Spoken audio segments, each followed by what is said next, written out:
یہ انٹرویو صرف تعلیمی اور معلوماتی مقصد کے لیے پیش کیا گیا ہے۔ میڈیا اسٹار ورلڈ کسی بھی ہنسا، نفرت یا تعصب کی حمایت نہیں کرتا۔ یہاں پیش کیے گئے خیالات مہمان کے اپنے ہیں، چینل ان سے ضروری نہیں کہ اتفاق رکھے۔ ہلو، نمسکار، آداب، ست سری اکال اور السلام علیکم۔ میں ہوں محمد احمد کاظمی، لے کر آیا ہوں آپ کا پسندیدہ کارکرم آپ کے روبرو۔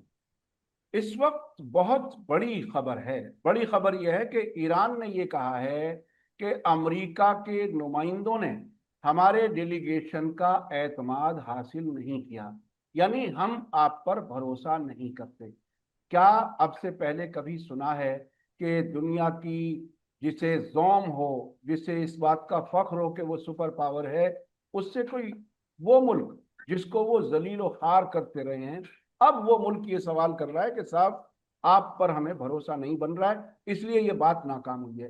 اب سے پہلے میں آپ کو خبر دے چکا ہوں کہ اسلام آباد میں بات چیت ناکام ہو گئی، 16 گھنٹے یا 21 گھنٹے بات ہوئی، آخرکار جے ڈی وینس چلے گئے صبح صبح 7 بجے۔ اب کیا کچھ ہوگا، نقوی صاحب سے ہم پوچھیں گے۔ سعید ہمارے ساتھ اس وقت موجود ہیں، ہر سنڈے کو وہ وقت ہمیں دے دیتے ہیں، ان کے ہم شکر گزار ہیں۔ نقوی صاحب کیسے دیکھ رہے ہیں، کیا کچھ ہے، اب آگے کیا ہوگا؟ کاظمی صاحب، مجھے بالکل یقین نہیں ہے کہ یہ ٹاکس فیل ہو سکتی ہیں۔ یہ اس میں بہت بڑا سرمایہ لگا ہوا ہے، دنیا کا، امریکہ کا، ایران کا، اور جان بچانے کے لیے اس میں ایک ہے، وہ ہے اسرائیل۔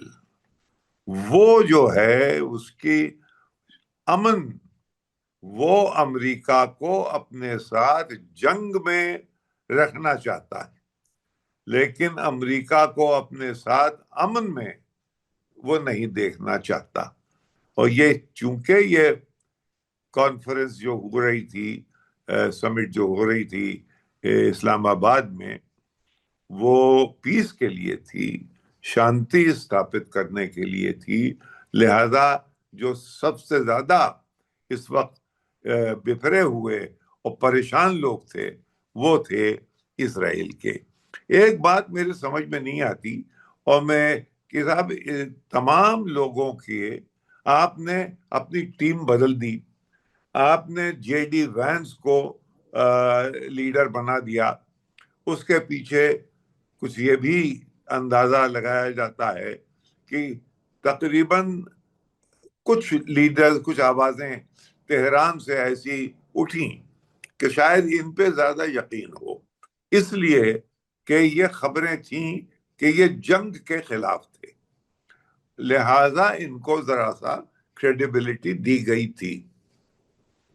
ٹھیک ہے، آپ نے ان کو اگوائی دے دی، وہ لیڈر بن کے آئے، لیکن صاحب یہ دو، سٹیو وٹکاف اور گیرڈ کوشنر، یہ دو بالکل نتانیاہو کے لوگ مانے جاتے ہیں، اور یہ بزنس کرتے ہیں سائڈ پہ، جہاں جہاں جاتے ہیں ان کے بارے میں بھائی عام طور سے میں یہ سنتا ہوں کہ یہ اپنی بزنس ڈیلز لگاتے ہیں۔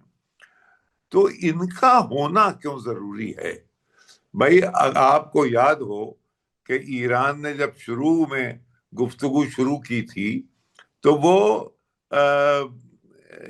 بیچ میں انہوں نے اس ٹیم کو لے کے آئے تھے جس پہ کہ انہیں بھروسہ تھا، وہ تھی عمان کے فارن منسٹر، وہ تھے بیچ میں، یاد ہے آپ کو؟ جی بالکل بالکل۔ لیکن وہاں بھی وٹکاف، تو کہیں ان سے چھٹکارا نہیں ملتا، جو کہ مستقل بال بائی بال اکاؤنٹ جانا چاہیے ٹرمپ صاحب کو، وہ جاتا ہے نتانیاہو صاحب کو اسرائیل میں، اور وہ مستقل کھیل کھیلتے رہتے ہیں۔ ان کا مقصد نہیں ہے کہ یہ کسی طریقے سے یہ جنگ رکے، کیونکہ جنگ اگر رک جائے گی تو بہت سی چیزیں سامنے آ جائیں گی۔ وہ یہ کہ لوگ جرنلسٹ جانے لگیں گے، فرض کریے ایک معمولی سی چیز یہی ہے کہ جرنلسٹ جانے لگیں گے اسرائیل، وہ کہیں گے کہ صاحب اب تو امن آ گیا، اب تو ہم وہاں، اب تو آپ یہ نہیں کہہ سکتے کہ نہیں وہاں نہ جاؤ، وہاں جنگ ہو رہی ہے، اب تو جنگ رک گئی ہے۔ اب ہم ذرا جا کے دیکھیں کتنی بلڈنگیں آپ کی گری ہیں، کتنا آپ کو نقصان ہوا ہے، کتنے لوگ آپ کے خیموں میں رہ رہے ہیں، کتنے لوگ گھر چھوڑ کے جا چکے ہیں، آپ نے حاصل کیا کیا، آپ نے کھویا کیا۔ یہ سب چیزیں ہیں جو کہ سامنے آیا ہو جائیں گی اگر پیس کسی طریقے سے آ جائے۔ ٹکر کارلسن تو بہت اور دو جوتی آگے چلے گئے ہیں۔ ابھی میں سن رہا تھا ان کا کہ بھائی مجبوری ہے، وہ تو سلیو ہیں، یعنی جو اپنے لیڈر پریزیڈنٹ آف امریکہ کو سلیو کہے، سلیو کا مطلب یہ ہے کہ وہ گویا ان کے تابع ہیں، اسرائیلیوں کے اور اسرائیلی لابی کے۔ یہ اسے صاف کہا ہے ابھی۔ اس سے کیا پتا چلتا ہے؟ ٹکر کارلسن کے اس فقرے پہ اب یہیں رک کے ہم پیچھے دیکھیں کہ یہ حالات ہیں امریکہ کے اندر۔ امریکہ کے اندر کیا حالات ہیں کہ کیا یہ جنگ اب کر سکتے ہیں؟ جنگ کرنے کا مطلب یہ ہے کہ آپ کا پورا میک امریکہ گریٹ اگین جو ایک آپ نے پلیٹ فارم بنایا ہے، جو ایک تنظیم بنائی ہے، وہ بکھر رہی ہے۔ اور اس کے بکھرنے کی وجہ ایک ہے کہ آپ یہ جنگ آپ کی نہیں ہے، یہ ہماری میک امریکہ گریٹ اگین والوں کی جنگ نہیں ہے، یہ میک اسرائیل سروائیو، یہ ان کی جنگ آپ لڑ رہے ہیں، اور ہمارے یہاں سے وہ خون بہ رہا ہے، ہماری دولت جا رہی ہے، ہمارا پیسہ، یہ سب امریکہ کا ہے، اور کام ہو رہا ہے اسرائیل کا۔ یہ موڈ ہے وہاں پہ میگا کے اندر، یہ موڈ وہاں کی انٹیلیجنس ایجنسیز کا آپ کو میں نے بتایا تھا۔ یہ جو کینٹ کا ریزگنیشن معمولی ریزگنیشن نہیں ہے، یہ وہاں کی انٹیلیجنس کے ایپریٹس میں بہت اوپر ہے یہ آدمی۔ اس نے کیوں ریزائن کیا؟ نقوی صاحب میں بیچ میں ایک منٹ روک کر کے آپ کو یاد دلاؤں، کل جب اسلام آباد میں یہ بات چیت کے لیے ٹیم پہنچی ہوئی تھی، میں مسلسل اس کو فالو کر رہا تھا، انڈیا کے حساب سے تقریباً 4 بج گئے تھے، لیکن وہ ملاقاتیں کیمرے میں کہیں نہیں آ رہی تھیں کہ امریکہ اور ایران کے نمائندے ملاقات کرنے لگے ہوں۔ ہاں یہ تصویریں آ رہی تھی کہ امریکہ کا بھی ڈیلیگیشن اور ایران کا بھی ڈیلیگیشن پاکستان کے پرائم منسٹر سے مل رہا تھا، غالباً پاکستان کے پرائم منسٹر کے ذریعے میسیجنگ ہو رہی تھی، یہ سب ہوتا رہا۔ اس بیچ میں ایک بیان آیا ایران کے وائس پریزیڈنٹ کا، انہوں نے یہ کہا کہ اس بات چیت میں رکاوٹ جو ہے وہ لوگ ہیں جو اسرائیل فرسٹ والے لوگ ہیں، امریکنز، وہ امریکہ فرسٹ والے لوگ نہیں ہیں۔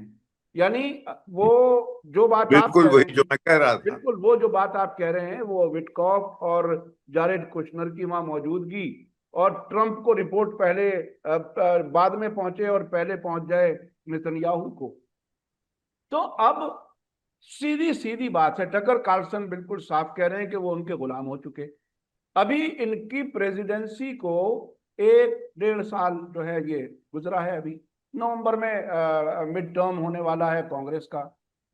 کیا اگر ٹرمپ اسی طرح سے اپنے فیصلوں میں ڈھل مل رہے، یا یہ کہ اور شدید لفظ استعمال کیا جائے، اگر وہ اسی طرح سے اسرائیل کے غلام بنے رہے، تو امریکہ کو تو یہ پوری طرح سے تباہ کرا لیں گے، جو پوائنٹ آف نو ریٹرن پہ پہنچنے کی حالت جو اب بھی ہے، تو کیا ہوگا؟ مطلب پوری دنیا کا نظام صرف ایک نتنیاہو کے قابض حکمراں کے۔ صاحب اب میں کیا بتاؤں، مجھے خود، میں بہت بڑا کوئی حامی تو ہوں نہیں ٹرمپ صاحب کا، لیکن دنیا ان کو ایک مسخرہ سمجھتی ہے، اور مسخرے سے زیادہ ایک ایڈیٹ سمجھتی ہے۔ یعنی وہ جس کا کہ توازن دماغی طور سے الٹ گیا ہو، لوگ اس طرح سے کھل کے ٹیلی ویژن پہ باتیں کرتے ہیں۔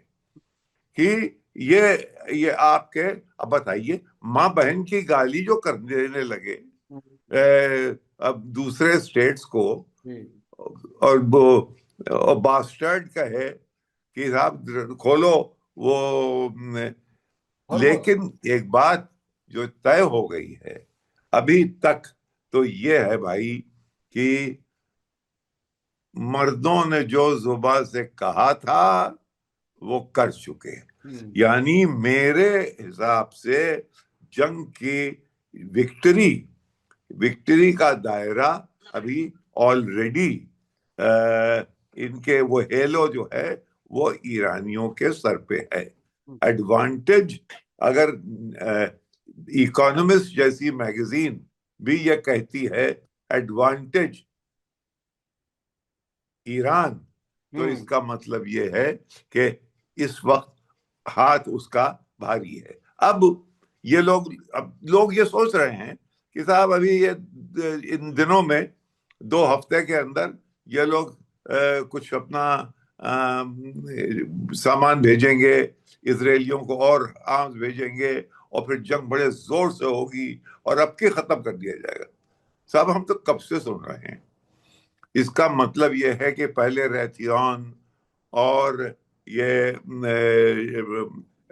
مکڈاول ڈگلس اور بوئنگ اور یہ جتنے بھی کارخانے ہیں، امپائرز ہیں آرمامنٹ کے، پہلے 50 تھے، اب 5 رہ گئے ہیں سنا جاتا ہے۔ اب وہ 5 جو ہیں وہ لگے ہوئے ہیں، لیکن جو ہتھیار وہ بنا رہے ہیں وہ شہروں کو برباد کر سکتے ہیں، وہ جنگ نہیں جتا سکتے۔ لہذا نتانیاہو صاحب کے ہاتھ میں یہ بہت کارآمد ہیں، کیونکہ وہ ہوائی جہاز پہ لے جا کے بالکل انوسنٹ اور ان انوالوڈ عورتیں، بچے، اس طرح کا ملک، صاحب یہ درندگی کا ملک بن گیا ہے۔ ہم تو نہیں سمجھے تھے، ہم یہاں جاتے تھے، ہمارے یہاں پہ ایک زمانے میں دوست بھی تھے، ایسے دوست سمجھدار بھی ہیں وہاں، خاموش بیٹھے ہوئے ہیں، خاموش بیٹھے ہوئے۔ اچھا نقوی صاحب، اب میں تھوڑا سا اور یہ سمجھنا چاہتا ہوں۔ دیکھیے 8 تاریخ کو ساری 10 کی 10 ڈیمانڈز پر بات کرنے کے لیے رضامندی ہو گئی امریکہ کی طرف سے۔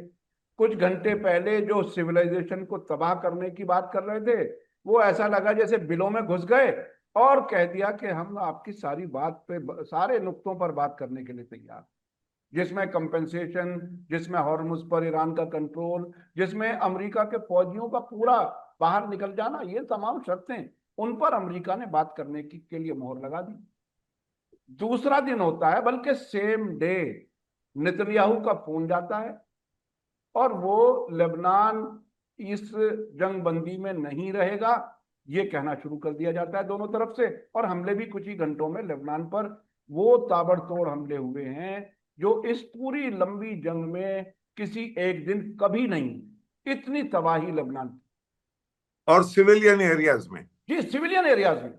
اب یہ بتائیے، جو کل تک 8 تاریخ تک اپنے آپ کو اتنا مجبور سمجھ چکا ہو ایران کے جوابی حملوں کے بعد کہ اب ہمیں ساری شرطیں منظور ہیں، جو اتنا کمزور ہو چکا ہو میدان جنگ میں، دوسرے دن ہی یہ طاقت یا ہمت یا جھوٹ بولنے کی طاقت کہاں سے ملتی ہے کہ ہم پھر تباہ کر دیں گے سب، ہم پھر ہتھیار بھیج رہے ہیں؟ اس پاگل پن کا انت کیا ہے؟ کہیں کچھ سمجھ میں آتا ہے کیا؟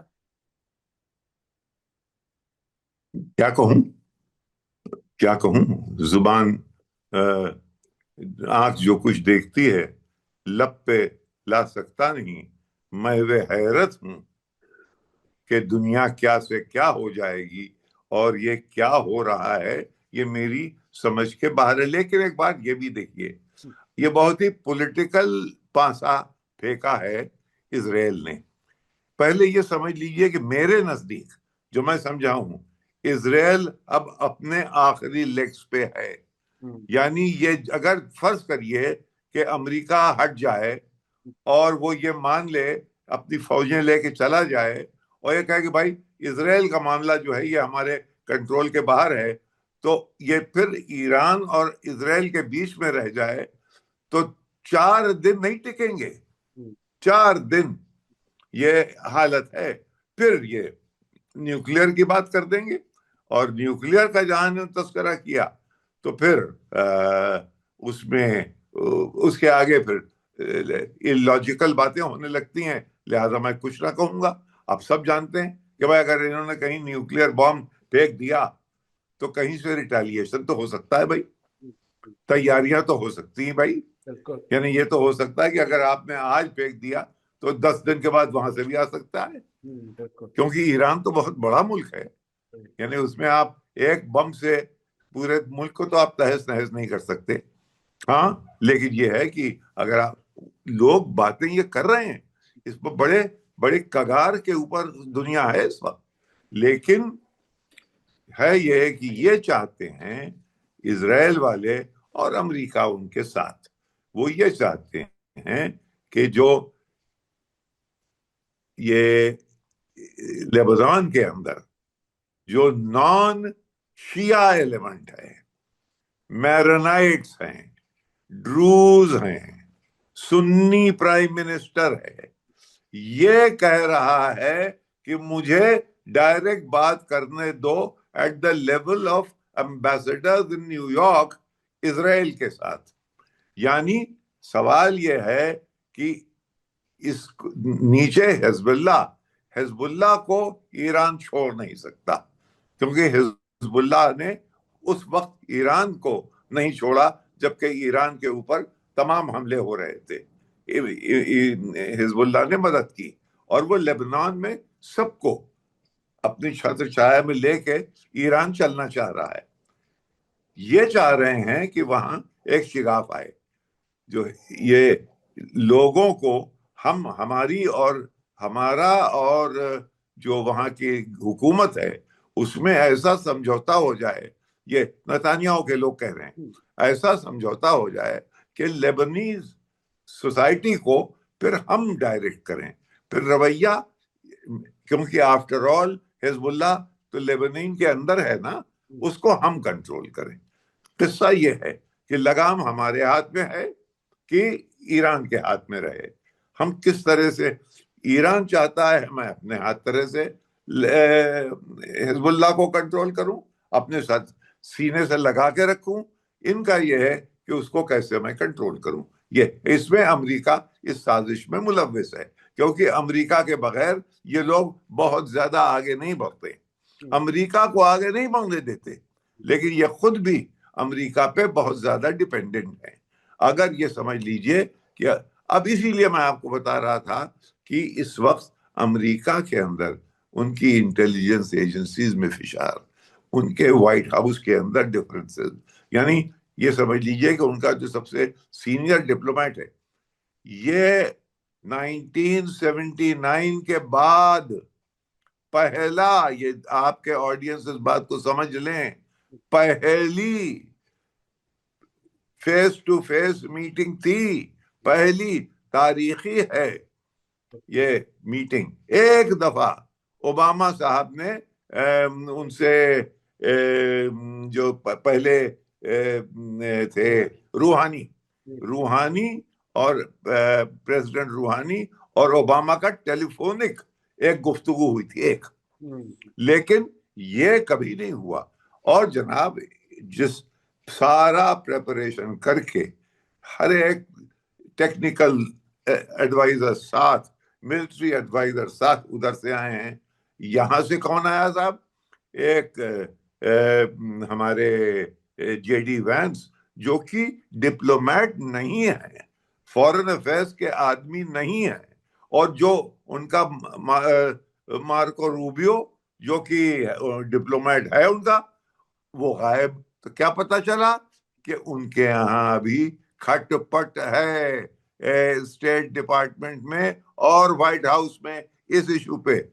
تو ماگا میں ڈویژن، اسٹیٹ ڈپارٹمنٹ اور وائٹ ہاؤس میں ڈویژن، انٹیلیجنس ایجنسیز میں ڈویژن، اور یہ ڈویژن بڑھتے بڑھتے